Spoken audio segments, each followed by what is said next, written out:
क्या सास बन सकती है माँ? अरे क्यों रे, काम में ध्यान नहीं है जो सब्जी में नीरा नमक भर दिया।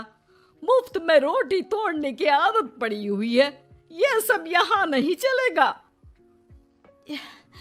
गलती हो गई माँ जी, माफ कर दीजिए। माफी चाहिए? चलो ठीक है, ये नमक भरी सारी सब्जी खत्म कर। कुछ भी फेंकना नहीं चाहिए, मिल जाएगी माफी। सुनैना की शादी कुछ महीनों पहले ही वासु से हुई है, जिसके बाद से उसकी जिंदगी इस नर्क में जल ही रही है। और अब यही सुनैना की आम जिंदगी है, जिसमें उसकी सास हर छोटी बात पर और कभी-कभी तो बिना किसी बात के बस उसे परेशान कर खरी खोटी सुनाती ही रहती है। सुनैना, कल मुही कहाँ मरी हुई है? इधर तो आ। सास की आवाज सुन सुनैना भागती हुई उसके पास आती है। क्या हुआ माँ जी? अरे तुझे पता है मेरे पैरों में दर्द रहता है, तो मुझसे बदला लेने के लिए टीवी का रिमोट इतनी दूर रख दिया। अरे मुझे ज्यादा खड़ा कर पैर तुड़वाना चाहती है क्या? आज पूरा दिन तू एक पैर पर काम करेगी। अगर कहीं दूसरा पैर जमीन पर रखा तो मुझसे बुरा कोई नहीं होगा। सास और सुनैना की ये कहानी उसकी ननद सिम्मी बहुत करीब से देख रही होती है, जिस वजह से उसके मन में ससुराल और सास के लिए डर बनने लगता है। इसी तरह दिन बीतते हैं। एक शाम वासु और सुनैना साथ बैठे होते हैं। क्या बात है, तुम दिन पर दिन कमजोर कैसे होती जा रही हो? नहीं तो, आपको ऐसे ही लग रहा होगा। मैं बिल्कुल ठीक हूँ। हो सकता है, पर चलो ध्यान रखना, मुझे कुछ काम है। ऐसा बोल जैसे ही वासु जाता है, तभी सिम्मी वहां आ जाती है। भाभी, आप भाई को माँ के बारे में बता क्यों नहीं देती? वो आपके साथ बहुत गलत करती है। क्या सारे ससुराल वाले ऐसे ही होते हैं? भाभी, मुझे तो शादी नहीं करनी, बहुत डर लगता है मुझे। अरे तुम बेकार ही टेंशन ले रही हो, ऐसा कुछ नहीं है। मुझे पता है तुम्हारा ससुराल बहुत अच्छा है, इसलिए खुशी खुशी ससुराल की तैयारी करो। सिम्मी तो वहां से चली जाती है, लेकिन सुनैना उसकी बातों से सोच में पड़ जाती है। कुछ दिनों बाद सुनैना के मम्मी पापा और भाई उनके घर आते हैं, जिन्हें देख सास हैरान रह जाती है। आप लोग सुनैना से मिलने आए हैं?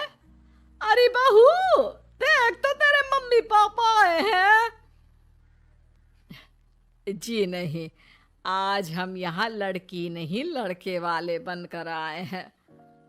हाँ माँ, मैंने ही सिम्मी और शरद के रिश्ते की बात मम्मी पापा से की थी। शरद हमारी सिम्मी के लिए परफेक्ट है।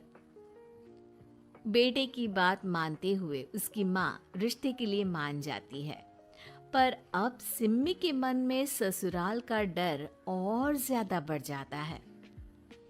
जैसे यहाँ माँ भाभी पर जुल्म करती है, ये भी पक्का अपनी बेटी का बदला लेने के लिए ही मुझसे शादी कर रहे हैं। इसी सब के बीच देखते ही देखते सिम्मी शरद की शादी हो जाती है और सास के नाम से डरी सहमी सिम्मी ससुराल पहुंच जाती है। जहां पहुंचते ही वो डरते हुए बोलती है, मम्मी जी, मैं अभी पूरे घर का काम कर दूंगी और जॉब भी छोड़ दूंगी। जैसे आप कहोगी मैं सब कुछ वैसे ही करूंगी। अरे, इतना डर क्यों रही हो? और अभी घर आई हो, कोई काम करने की जरूरत नहीं।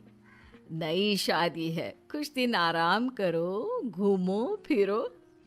रही बात घर या जॉब की, तो वो तुम्हारी चॉइस है, कोई तुम्हें नहीं रोकेगा।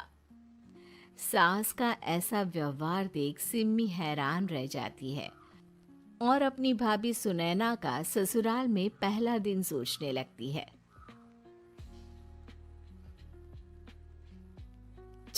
हो गया कार्यक्रम खत्म। जा वासु आराम कर। बहू तू अपने काम पर लग जा। काम से मेरा मतलब है घर का काम, क्योंकि अब से तुम इसके अलावा और कोई जॉब बॉब नहीं करोगी। हाँ। क्या हुआ, कहाँ खो गई? लगता है सपनों में ही घूमने लगी। बताती हूँ तुझे अभी। मेरी बेटी का मजाक बनाएगा? सपने में क्यों, असलियत में घुमा कर ला जा। ससुराल की ऐसी इमेज सिम्मी ने कभी सपने में भी नहीं सोची थी। अपने आप को बहू नहीं, बेटी सुन उसे बहुत हैरानी होती है। लेकिन जैसे जैसे समय बीतता है तो अब सिम्मी को किसी भी जगह से ज्यादा ससुराल अच्छा लगने लगता है। एक दिन सिम्मी सबसे मिलने मायके आती है तो अपनी माँ को भाभी पर चिल्लाते हुए देखती है। अरे करमजली, अगर मुझे इतना ही पैसा खर्च करना होता तो तेरी जगह घर में नौकरानी ना रख लेती। तुझे लेकर आई जिस नौकरानी का पैसा बचे, पर तू तो उससे भी ज्यादा खर्चा करा रही है। बस माँ, तुम्हें कोई कुछ बोलता नहीं तो हर हद पार करोगी क्या? अगर यही सब मेरी सास करे तो? अरे तो उनकी बेटी को जिंदा गाड़ दूंगी। तुम्हारे और उनके अंदर यही तो फर्क है माँ। तुम उनकी बेटी के साथ क्या क्या करती हो, सब कुछ पता होने पर भी वो तुम्हारी बेटी को पलकों पर बिठा कर रखते हैं। एक आप है, उनकी बेटी को अपनी बेटी जैसा तो क्या बहू तक नहीं समझती। माँ, आपको सुनकर मिर्ची जरूर लगेगी, लेकिन मेरी सास मेरी माँ से अच्छी माँ और सास दोनों हैं। इस पर सिम्मी अपनी माँ को अपने ससुराल और उसके प्यार के बारे में सब कुछ बताती है, जिसे सुन सुनैना की सास को अपनी हर गलती का एहसास होता है। अगर वो चाहते तो आराम से अपनी बेटी का बदला मेरी बेटी से ले सकते थे, पर उन्होंने ऐसा नहीं किया और तुझे हमसे भी ज्यादा प्यार दिया। तुम दोनों ही मुझे माफ कर दो। इसके बाद तो जैसे सुनैना की सास का रूप पूरी तरह बदल जाता है। Mission successful. रिवेंज लेना है क्या?